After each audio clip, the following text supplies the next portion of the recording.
à tes proches, comment ils ont réagi quand tu leur as dit que tu voulais être actrice? Alors, mes proches, ils ont réagi plus ou moins bien. Ça leur a pris un peu de temps à réagir, mais j'ai envie de dire que c'est un peu de leur faute si je suis devenue actrice. Parce que, en fait, quand j'étais petite, mes parents, ils ont un magasin. Et quand j'étais petite, ils organisaient une fois par an, lors de la braderie de leur magasin, un super gros show où ils avaient des mannequins qui venaient, qui dansaient, qui présentaient les pyjamas et tout ça. Et moi, quand j'étais petite, dès que j'avais 2 ans et demi, ils m'ont mis sur le podium avec de la musique et danser et tout. Et j'ai vraiment adoré, quoi. J'ai trouvé ça trop chouette. Puis j'adorais l'esprit d'équipe. Le fait qu'on restait pendant tout un week-end ensemble et c'était vraiment hyper cool. Parce que il faut bien se rendre compte que les tournages, c'est quand même un peu comme les camps de vacances où on est avec des gens non-stop pendant parfois 1 semaine, 2 semaines, 3 semaines, 4 semaines, peu importe la longueur du tournage. Et donc, faut aimer d'être comme ça en groupe.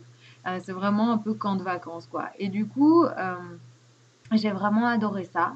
Et mes parents, bah, quand je leur ai dit la première fois, voilà, parce qu'en fait, moi, je voulais d'abord devenir danseuse. J'ai fait de la danse depuis que j'avais 7 ans.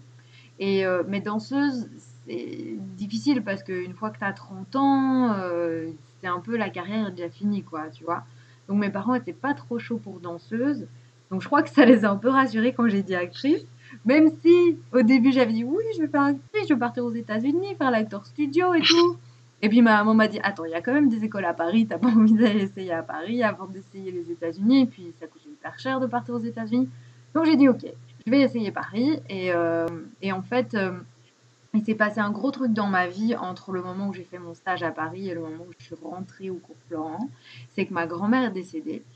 Et ma grand-mère, c'était vraiment comme ma maman, quoi. Quelqu'un qui m'avait élevée, avec qui j'avais passé tellement de temps dans ma vie et tout. Et je pense que à ma maman et à moi, ça nous a fait un peu le déclic de dire, attends, faut profiter, faut faire les trucs qu'on a vraiment envie de faire. Et donc, quand je suis revenue du cours Florent et que ma grand-mère est décédée et que j'ai reçu la lettre en me disant que j'étais acceptée, ma maman m'a dit, écoute, si t'as vraiment envie de le faire, fais-le. Et puis au pire, bah, si ça marche pas, bah, tu reviendras. Et puis c'est tout. Voilà, je suis revenue, je suis repartie, je suis revenue, je suis repartie. Et voilà quoi.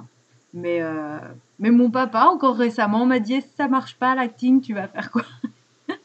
Et je rigole à chaque fois, je dis mais papa, qu'est-ce que tu veux dire quand tu dis ça? Parce que tu sais que c'est mon métier maintenant. Enfin, je fais ça. je crois que, je crois que parfois, pour nos proches ou nos parents ou même les gens en général, il y a certaines personnes qui croient qu'on est dans ce métier, on ne vit de ce métier que si on est dans chaque nouveau film l'acteur principal, alors que c'est pas vrai. Quand on fait un film, parfois il y a 100 acteurs dans un film, plus 500 figurants.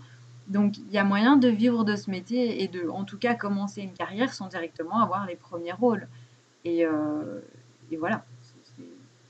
Voilà.